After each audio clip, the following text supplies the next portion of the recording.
आपको बता दें कि संबोधन से पहले ट्रंप का बड़ा दावा भी आपको बता दें, डोनाल्ड ट्रंप की तरफ से बड़ा दावा किया गया है। कहा गया है कि देखिए ईरान में रिजिम चेंज कर लिया गया है। डोनाल्ड ट्रंप की तरफ से कहा गया, डोनाल्ड ट्रंप ने इससे पहले भी कई बड़े दावे किए थे, हमने पहले के शासन को हटा दिया और हमने रिजिम चेंज कर दिया। यानी कुछ संकेत जरूर वो दे रहे हैं अपनी बातचीत में। 88 लोगों ने नया शासन चुनने के लिए बैठक की और ये वही काउंसिल है जिसको लेकर डोनाल्ड ट्रंप ये कह रहे थे कि ये इसको हम नहीं मानते, ईरान में रिजिम चेंज कर लिया गया है। डोनाल्ड ट्रंप की तरफ से कई बड़ी बातें एक बार फिर से संबोधन से ठीक पहले कही गई है, जिनको लेकर अब आशंकाएं हैं कि शायद इनका संबोधन इन्हीं लाइंस पर हो सकता है। कल शाम को ही ट्रूथ सोशल पर डोनाल्ड ट्रंप ने एक पोस्ट किया, उसमें यह भी कहा था कि ईरान में अब नई सत्ता के राष्ट्रपति हैं और उनकी ओर से प्रस्ताव सीज फायर का आया है, लेकिन जब तक स्ट्रेट ऑफ हॉर्मुज नहीं खोला जाएगा तब तक बातचीत सफल नहीं कहलाएगी, तब तक सीज फायर नहीं होगा। और उसके बाद ट्रंप का अब नया दावा कि ईरान के 88 लोगों ने नया शासन चुनने के लिए बैठक की है। दरअसल वहां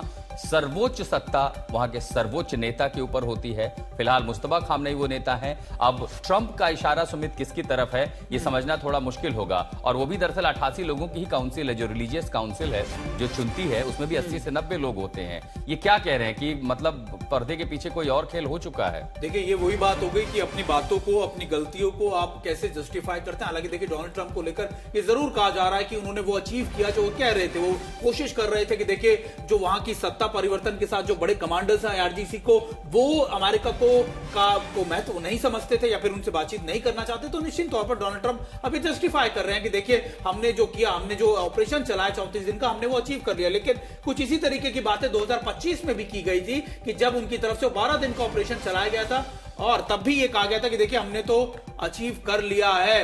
और हमारे साथ हमारे तमाम दोनों सहयोगी भी बने हुए हैं, उनका रुख भी कर लेते हैं। अशरफ वानी, मैं आपसे फिर शुरुआत करना चाहता हूं कि देखिए अभी खास तौर पर क्या ईरान मानेगा, क्योंकि डोनाल्ड ट्रंप तो ऐसा लगता है कि वो एग्जिट तो चाहते हैं, लेकिन ऐसा एग्जिट चाहते हैं जिसमें सुप्रीमेसी अमेरिका की दिखे। लेकिन क्या ईरान वो चाहेगा अभी? क्या ईरान अमेरिका के कहने पर युद्ध रोकेगा? इसका जवाब दरअसल रोहित से ले लेते हैं। अशरफ, आपको रोकेंगे। रोहित, जो सुमित का ये सवाल है, अब दरअसल इसमें बहुत सारे डायमेंशंस आ जाते हैं, जरा उन डायमेंशंस को समझाइए थोड़ा सा।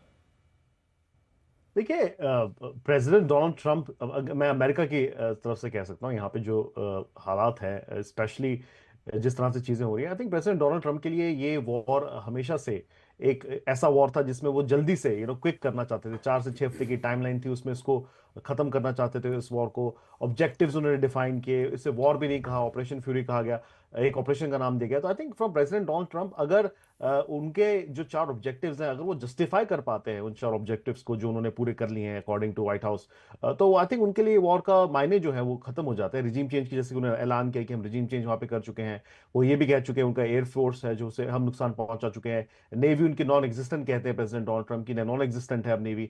तो और उसके बाद आईसीबीएम की जो फैसिलिटीज की बात की गई, उसको भी प्रेसिडेंट डोनाल्ड ट्रंप ने बताया कि हमने बहुत ज्यादा नुकसान पहुंचा है। तो आई थिंक उनके हवाले से ऐसा अगर माना जाए तो आई थिंक उनके हवाले से अमेरिका ने सारे ऑब्जेक्टिव जो है अचीव कर लिए हैं। 2 या 3 टारगेट्स की अभी भी बात कर रहे हैं जो वो हिट करना चाहते हैं। शायद उसमें यूरेनियम एनरिचमेंट की जो बात है, फैसिलिटीज की बात है, उसका शायद 1-2 टारगेट हो सकते हैं। उसके अलावा आई थिंक उनके लिए अगर ईरान वॉर रोकने को तैयार है और स्ट्रेट ऑफ हॉर्मुज खोलने को तैयार है, तो आई थिंक उनका जो मकसद था प्रेसिडेंट डोनाल्ड ट्रंप का वो पूरा कंप्लीट हो जाएगा। लेकिन इसके चलते I think the bigger question ये है, क्या इजराइल प्रेसिडेंट डोनाल्ड ट्रंप के इस प्लान के और इस एग्जिट का साथ देगा और किस हद तक देगा, वो इसमें एक अननोन फैक्टर है फिलहाल। आशुतोष।